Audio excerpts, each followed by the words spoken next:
Assalamu alaikum students, hope you're all fine. अच्छा, let's continue from the last lecture. Last lecture में I think so हमने तीन topics clear किए थे, तीन टॉपिक्स एक्सप्लेनेशन मैंने दी थी. That was letters to the emperor, treaty of Hudaybiyah and the battle of Trench. अब मूव ऑन करते हैं नेक्स्ट पार्ट की तरफ, the Khyber expedition. Expedition basically it's something. इसको वॉर क्यों नहीं कहा जाता, क्योंकि जिहाद क्यों नहीं कहा जाता, क्योंकि ये हम मुसलमानों ने खुद शुरू की थी. रीजन था इसके पीछे, बेसिकली रीजन में समझाता हूँ. खुद शुरू की थी टू कैप्चर खैबर. उसका रीजन क्या था? ट्रीटी ऑफ हुदैबिया जब साइन हुई थी ना, तो मक्कन की तरफ से तो सेफ साइड हो गई थी. लेकिन जो खैबर के अंदर जो ये बनु कुरैजा और बनु नज़ीर को निकाल के भेजा था ना, तो ये वहां से प्लॉटिंग कर रहे थे मुसलमानों के अगेंस्ट. जितने भी ये जो बैटल ऑफ ट्रेंच का हुआ था, तो ये किसने किया था? बनु नज़ीर ने तो किया था. वो वहां रहते थे खैबर में, खैबर की जगह में. तो उनको जरा सबक सिखाना था इस टाइम पे, क्योंकि मुसलमान ताकतवर हो गए थे. तो हिपोक्राइट्स जो मुनाफिकीन थे, उन्होंने बोला हम भी हिस्सा लेंगे. क्यों लेंगे भाई जंग में? क्योंकि आर्मी ज्यादा है तो अश्योरिटी है कि जीत जाएंगे, और जीत जाएंगे तो वैल्यू मिलेगी. तो हुजूर सल्लल्लाहु अलैहि वसल्लम ने सबको साइड कर दिया. साइड हो जाओ. सिर्फ उनको रखा जो ट्रीटी ऑफ हुदैबिया में मौजूद थे, बाकी सबको साइड कर दिया. हुजूर सल्लल्लाहु अलैहि वसल्लम ने अपनी फोर्सेस को गैदर किया एंड ही रीच्ड खैबर. और कैंप कहाँ लगाया? कैंप लगाया between the towns of Khaibar and the forts of Banu Ghaffan. Khaibar और बनु गफ्फान का जो ट्राइब थी, उनके बीच में कैंप लगाया, ताकि ये खैबर और बनु गफ्फान की जो कम्युनिकेशन है ना, ये भी टूट सके.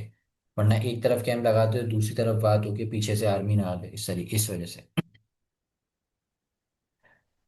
जब ज्यूज ने देखा कि मुसलमान आ गए थे सारे, वो तो परेशान हो गए, सरप्राइज हो गए. हैं, ये कब है? लड़ने की हिम्मत तो थी नहीं उनकी. वो भागे अपने फोर्ट्रेसेस में और छुप गए. 7 फोर्ट्रेसेस से, 7 फोर्ट्रेसेस से उसके अंदर, खैबर के शहर के अंदर. पहले 6 तो आराम से फतह हो गए. लास्ट फोर्ट्रेस जिसका नाम था कमास, जो सबसे बड़ा था, वो एक डिफिकल्ट चीज साबित हुई. बहुत अनसक्सेसफुल अटेम्प्ट्स हुए, different Muslim commanders, Hazrat Umar भी थे इनमें एक. फिर होली प्रॉफिट ने the flag of Muslim army, he gave the flag of Muslim army to Hazrat Ali. और उन्होंने फिर हमला किया and he captured the city of Khaibar. और इसके लिए you have heard one of the most prominent thing in this attack, that Hazrat Ali carried the 800 ton of door of Khyber by himself. खुद उठा के उन्होंने तोड़ा था, उठा के फेंका था. तो with the help of Allah, Hazrat Ali captured the last fortress.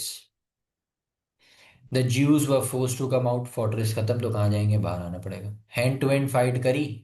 और Ali killed Marhab, the leader, the main leader. Jews ने सरेंडर किया और उनसे होली प्रॉफिट ने उनको इजाज़त दी जूस को कि यहीं रहो, अपनी जो ज़मीनें हैं उसमें उगाओ, जो खेती वगैरह तुम करते हो, फार्मिंग सब करो, लेकिन जो टोटल हार्वेस्ट होगा उसका हाफ मदीना भेजोगे as a mean of jizya tax. बाकी किसी को नहीं मारा, सबको छोड़ दिया. अब अरब के अंदर there was only one left, there was only one power, the main power, and that was Muslims. बाकी सब ठंडे हो गए थे. ज्यूज ने अपना कंट्रोल खो दिया लैंड के ऊपर. जितनी भी कॉन्स्पिरसीज थी जो खैबर में हो रही थी, उन सब से निजात हो गई. इकोनॉमिक बेनिफिट बहुत अच्छा हुआ. Allah prove the superiority of Islam over Judaism. Judaism का भी सफाया हुआ ज्यूज के साथ. सिग्निफिकेंस क्या था इसके? मुस्लिम्स वर द मास्टर्स, ये सारा भी हमने पढ़ा. और अल्लाह ने सुपीरियोरिटी प्रूव की इस्लाम की ओवर जुडिज्म की. This was the event of Khyber expedition, जिसमें जो लास्ट ज्यूइश और जुडिज्म के कबीले थे, ट्राइब्स थे, जो वो मसले खड़े कर रहे थे, उनको भी ख़त्म कर दिया. Now comes the eighth year of Hijrah and the Battle of Muta.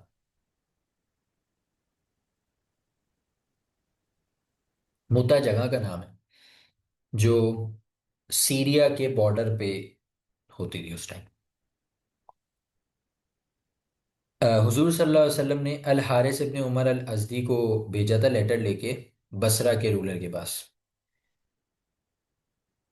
लेकिन जब वो जा रहे थे ना, तो बीच रास्ते में उनका रास्ता रोका किसने? Shurahbil al Ghassani, a close ally of Caesar, यानी सीजर जो रोम का वायसराय था ना, उसका एलाय था, उसका पार्टनर था, उसने रोका उनका रास्ता और उनको, उन सहाबा को कत्ल कर दिया, और हारिस इब्ने उमर को।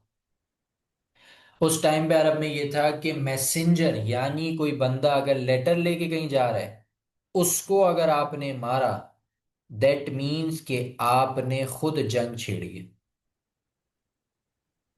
यानी killing a messenger was the direct invitation of war. उन्होंने मारा होली प्रॉफिट ने। वो होली प्रॉफिट वो शॉक्ड कि भाई लेटर लेके भेजा था, ये क्या है। जब उन्होंने सुना कि ही इज मार्टर्ड, उन्होंने 3,000 मैन की आर्मी बनाई। ठीक है, उनका लीडर किसको चुना? अब्दुल्ला बिन रवाहा को। और बोला यू आर द लीडर, और जाके आपने जरा इनको सबक सिखा के आना है। रास्ते में मुसलमानों को ये न्यूज़ आई कि सामने से क्रिश्चियंस की आर्मी की अमाउंट, क्रिश्चियंस की आर्मी 2 लाख की है।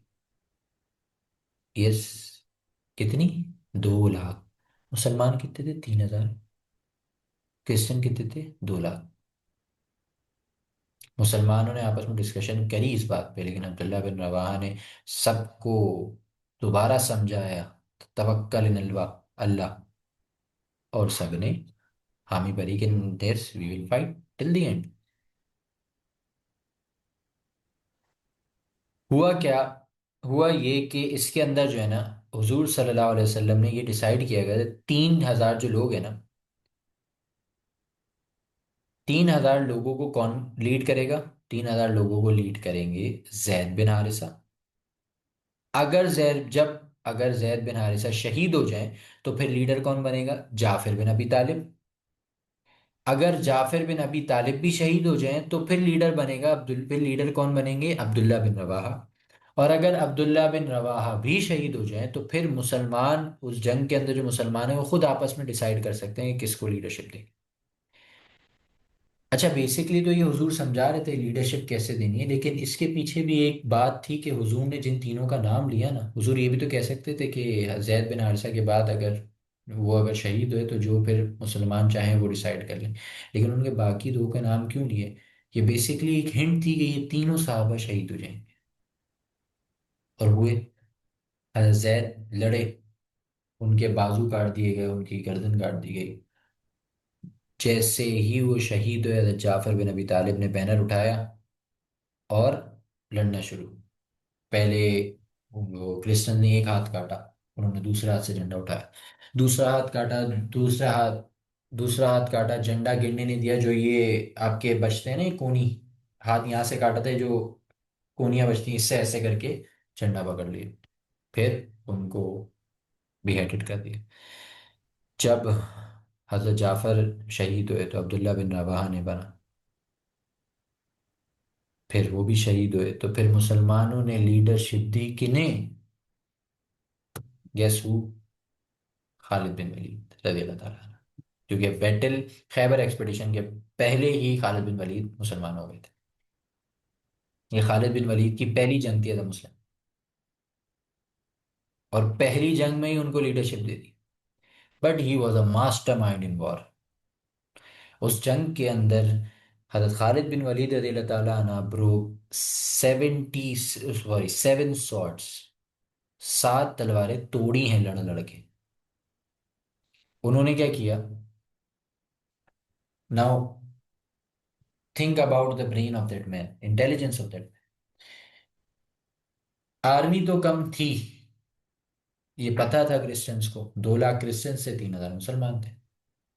तो उन्होंने क्या किया, एक सिर्फ इंप्रेशन बनाने के लिए क्रिश्चियंस के ऊपर कि उनको लगे कि पीछे से और आर्मी आई है, उन्होंने लेफ्ट फ्लैंक पे, बेसिकली फ्लैंक क्या होता था ये भी समझ लो, जब वॉर होती थी ना, तो एक बीच में सेंटर में आर्मी होती थी, एक लेफ्ट फ्लैंक पे होती थी थोड़ी, और एक राइट फ्लैंक पे होती थी, और ऐसे करके आगे जाते थे। तो जो लेफ्ट फ्लैंक में जो साहबा लड़ रहे थे ना, उनको शफल करके राइट पे लिया, और राइट वालों को शफल करके लेफ्ट पे ले गए। अभी जो राइट और लेफ्ट फ्लैंक होता है ना, ये बिल्कुल करीब करीब नहीं होते, समझो ये एक एक 1.5 किलोमीटर के दूर होते हैं एक दूसरे से, 1 1.5 किलोमीटर दूर। तो इनके सामने जो क्रिश्चियन लड़ रहे होंगे वो भी आपस में 1 1.5 किलोमीटर दूर होंगे। तो जब इन्होंने रिशफल किया ना, यानी एक दिन जंग का खत्म हुआ, तो लेफ्ट फ्लैंक पे जो साहबा थे उनको राइट पे लिया, और राइट वालों को लेफ्ट पे लिया। अगला दिन जब जंग का शुरू हुआ, तो जो सामने वाली आर्मी यानी क्रिश्चियन आर्मी के जो लेफ्ट फ्लैंक था ना, उन उस लेफ्ट फ्लैंक के सामने सारे नए चेहरे थे, क्योंकि लास्ट डे जो उन्होंने जिनसे लड़ा था वो तो राइट पे चले गए थे, और वो उनको नजर नहीं आ रहे थे। तो इनको लगा यार ये तो और आर्मी ले आए हैं, ये तो रीइंफोर्समेंट आ रही है पीछे से, ये तो थे ही नहीं जिनसे हम लड़ रहे। और इस वजह से क्रिश्चियंस की आर्मी थोड़ी सी पैनिक कर गई।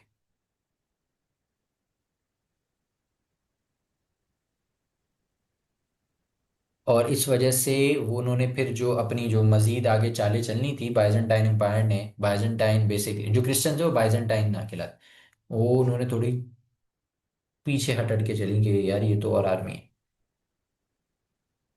एंड क्या हुआ 3 दिन बाद, कि वो चले गए वापसी बाइजेंटाइन एम्पायर।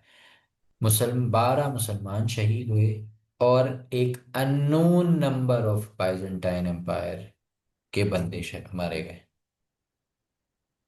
3,000 से, हाउ मच, 3,000 से 2 लाख की आर्मी को डिफीट किया, और उनको बैक स्टेप पे भेजा।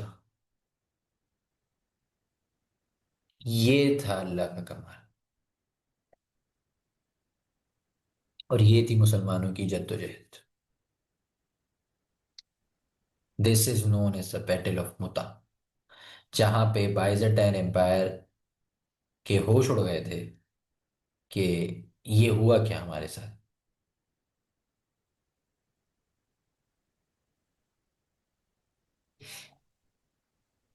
ये तो कहीं लिखा ही नहीं था, यानी 2 लाख हम लेके गए, उसके बावजूद हार के आ गए।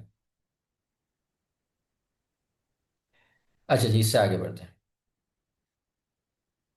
Now, one of the most important battle in the history of Islam, the conquest of Makkah, फतह मक्का। ट्रीटी ऑफ उदैबिया के बाद बनु बकर और बनु खुजा, जो दो ट्राइब्स थी, उन्होंने, क्योंकि ट्रीटी ऑफ उदैबिया में क्या साइन हुआ था कि जो ट्राइब चाहे जिसको सपोर्ट कर ले, कोई रेस्ट्रिक्शन नहीं। तो बनु बकर और बनु खुजा, उन्होंने कुरैश को ज्वाइन किया। सॉरी, बनु बकर ने उसको ज्वाइन किया, कुरैश को, और बनु खुजा ने मुसलमानों को ज्वाइन किया। बनु बकर ने जो है ना बनु खुजा पे हमला किया, और उनके कुछ आदमियों को मारा, और कुरैश ने भी मदद की थी इसमें, अंधेरे में हमला किया था, कुरैशियों ने भी मदद की थी। और बनु खुजा जो कि मुसलमानों के साथ थे, उन पे हमला करके बहुत से उनके बंदों को मारा। बनु खुजा ने आके होली प्रॉफिट को इन्फॉर्म किया, होली प्रॉफिट ने कुरैश को 3 ऑप्शन दिए। या तो ब्लड मनी पे करो, यानी जितने बंदे मारे हैं हर एक बंदे पे 100 कैमल्स, हर एक बंदे पे 100 कैमल्स दो, ये ब्लड मनी कहलाता है।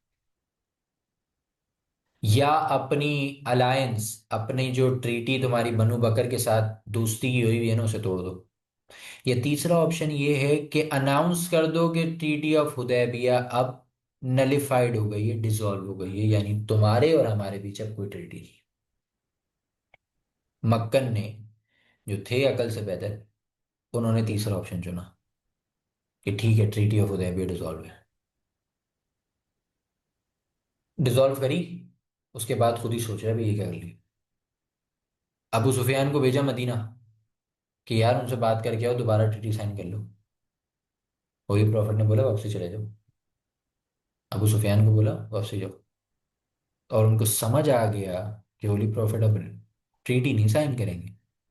अब मक्का फतह करेंगे। अब डायरेक्ट मक्का फतह करेंगे। होली प्रॉफिट ने सीक्रेटली खामोशी से बोला कि प्रेपरेशन शुरू करो बैटल ऑफ मक्का की, क्योंकि वो चाहते नहीं थे कि मक्का जैसे सेक्रेड शहर में खून खराबा हो। 10,000 मुसलमान मक्का की तरफ निकले। अब सोचें, the change in time, the change in time. Medina को डिफेंड करते हुए बैटल ऑफ ट्रेंच में मुसलमानों ने 10,000 के लश्कर को रोका था। 10,000 मैन उसको डिफेंड किया था। Now they by themselves has had 10,000 army.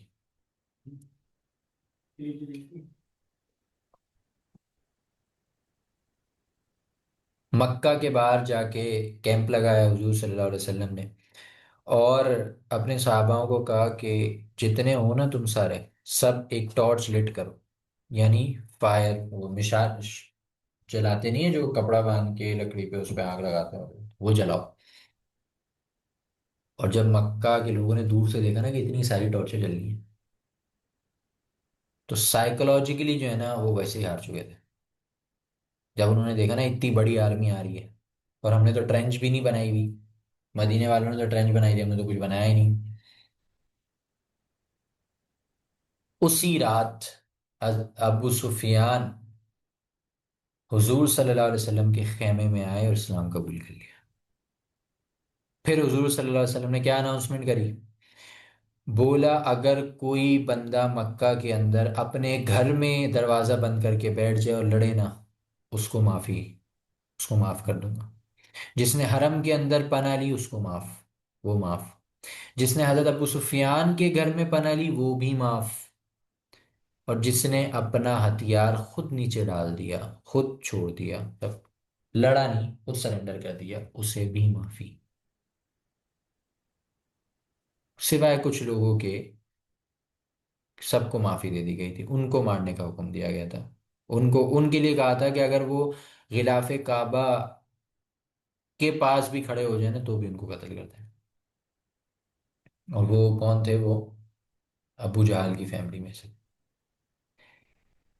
फिर जब मक्का की तरफ आए, तो बनु बकर जो अलायंस में नहीं थे, कुरैश मक्का के, उन्होंने हमला, वो जो है ना सामने आया लड़ने के लिए कि नहीं हम लड़ेंगे, क्यों हम ऐसे सरेंडर करें।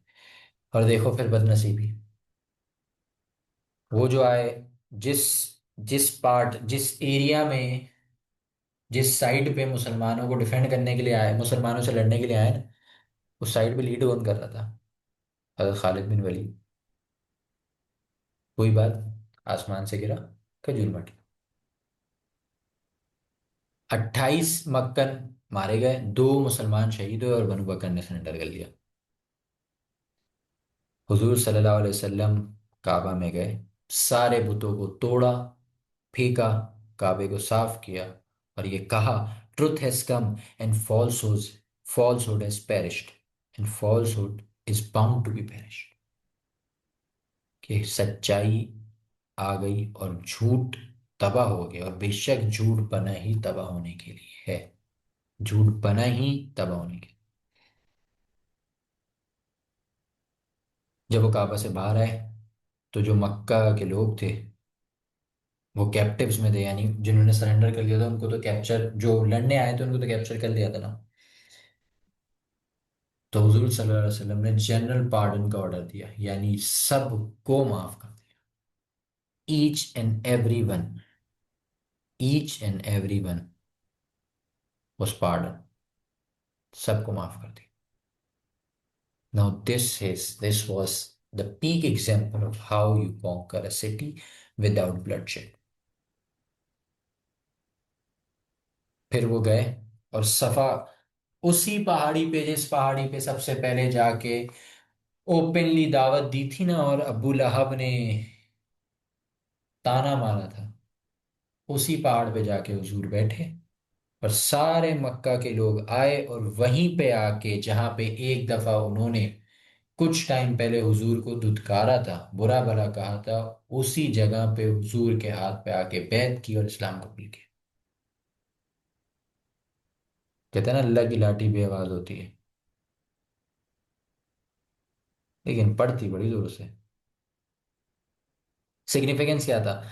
This was the peak, the greatest example any one can ever set in this world for forgiveness. सबको माफ किया। ये समझाया कि कॉन्क्वेस्ट होता कैसे। दुश्मनी मक्का और मदीना के लोगों, मुसलमान और मक्कन के बीच में खत्म हुई। जो सबसे बड़ा हर्डल था हुजूर के लिए, मक्का को फतह करना, वो पूरा हो गया था। हुजूर के कंट्रोल में था, मुसलमानों के हाथ में था। कुरैश कुरैशियों ने इस्लाम कबूल कर लिया। और हुजूर का जो ये मिशन था, इंटेंशन था कि काबा को अपने हाथ से पाक कर, वो भी पूरा हो गया।